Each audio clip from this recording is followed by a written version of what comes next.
Toyota Hilux has been around for a long time. In fact, if you want to know how long, check Legend 50. This is the 50th birthday of the Hilux. That's how long it's been here. But of course, it's changed so much in that time. It is unbelievable. What the Legend 50 does bring you is the new grille, much bolder grille over here, the new treatment at the front end with your laser lights now, fog lights down at the bottom. You can see it's got a nice treatment to it, pretty mean looking.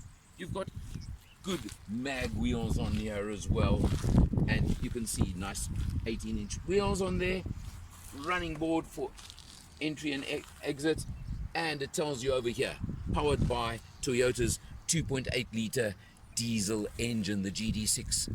That puts out 130 kilowatts, 420 newton meters of torque. So it's got enough grunt for the kind of job that you want to do. Again, Legend 50 badge over there, just telling you very proudly and proclaiming the fact. On the bar over here, Tonneau cover on our unit that we've got over here, which I've complained about Tonneaus before because they are a little bit awkward when you do want to load and offload, things like that. But you can see you've got a good sized buck, carries a full ton, so you can certainly still carry your load. You've got the nice treatment over here for scratches, and a very substantial rear step with tow bar fitted on this vehicle as well. Overall, it's a Hilux, which everybody knows and loves and knows how tough they are.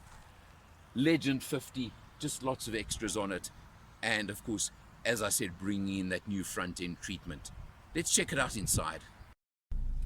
Inside the Hilux Legend 50, what has happened is it's got the latest, more modern fascia and instrumentation and treatment from Toyota. So again, it's bringing in a new generation, shall I call it. But a couple of very crucial figures, and it shows both on the dashboard or far more clearly on the screen, which we'll talk about a lot more. But I've done a good test on this vehicle. We've covered about 400-500 kilometers already, and you can see 9.3 liters per 100, which is our average consumption. There you can just see other information that I pressed the button there, but not important at all. But the fact of the matter being, that's pretty good consumption for a big vehicle like this. And I must mention, does include a session of proper 4x4ing on a 4x4 track that obviously would have used far more fuel while we were doing it. You've got, of course, your multifunction steering wheel. You do have cruise control down there as well, and you've got your push button stop start and keyless entry, for example. All those items on this vehicle, designating it as a top luxurious version. You've got the new fascia, as I mentioned. You've got a nice big touch screen over here. It's got navigation. It's got all those items that are nice. You've got the glossy black treatment on a lot of the dashboard over here. It looks very smart. It looks very neat. But I have to comment that you better watch out for reflections. And also, after my off-road expedition, you can see a lot of dust on there as well. But it's not serious at all. This car is fitted with a 6-speed manual gearbox. There is, of course, the 6-speed auto available as well.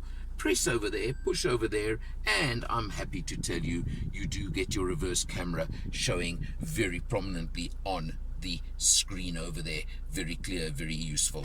I have complained about certain vehicles not having reverse cameras lately. That 6-speed manual box, as I said, what always amazes me about modern vehicles is the fact that even though this is a big, heavy, double cab, 4x4, everything you've got on it, it still is pretty light and easy to drive, even in traffic. And I have enjoyed that factor quite significantly. You've got climate control over there. And now let's get to a few of these little buttons. I'm going to start with over here below the gear lever. Eco mode, power mode. And I took a little bit of a freeway cruise in the vehicle and tried power mode. And what it seems to do more than anything else that I found pretty interesting was just make the accelerator pedal and the mapping on the accelerator that little bit sharper. And you could certainly feel it. It just was that bit sharper while I had it in power mode. Quite interesting, quite fun. Then you've got eco mode as well. The other buttons and controls over here, if you come to the center, that of course are crucial, is you've got the push button for It's obviously normally in 2 high, swing it round to 4 high, or push it down and go into 4 low. Easy as that.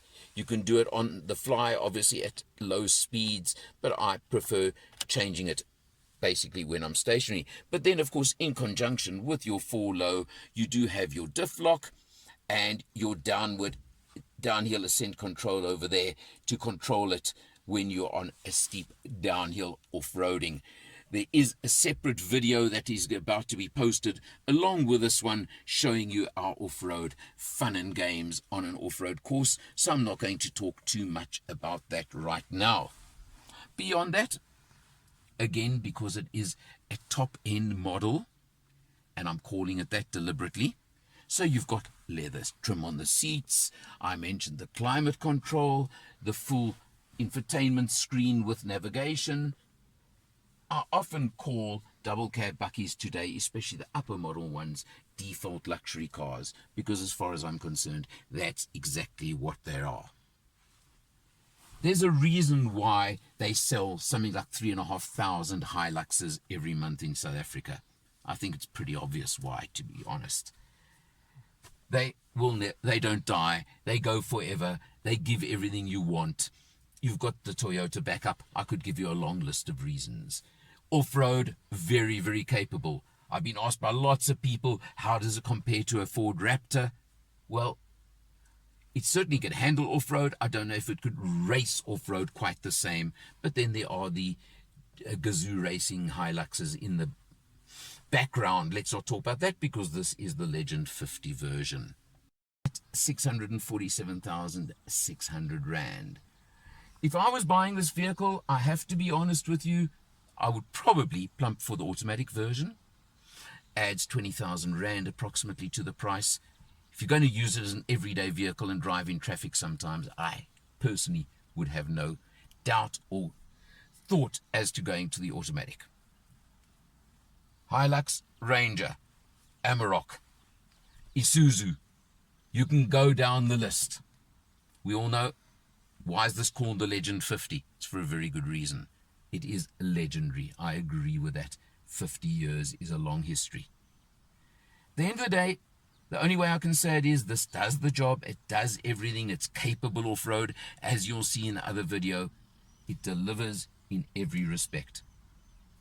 Personal choice is the only thing that's going to make any difference beyond that. Check it out.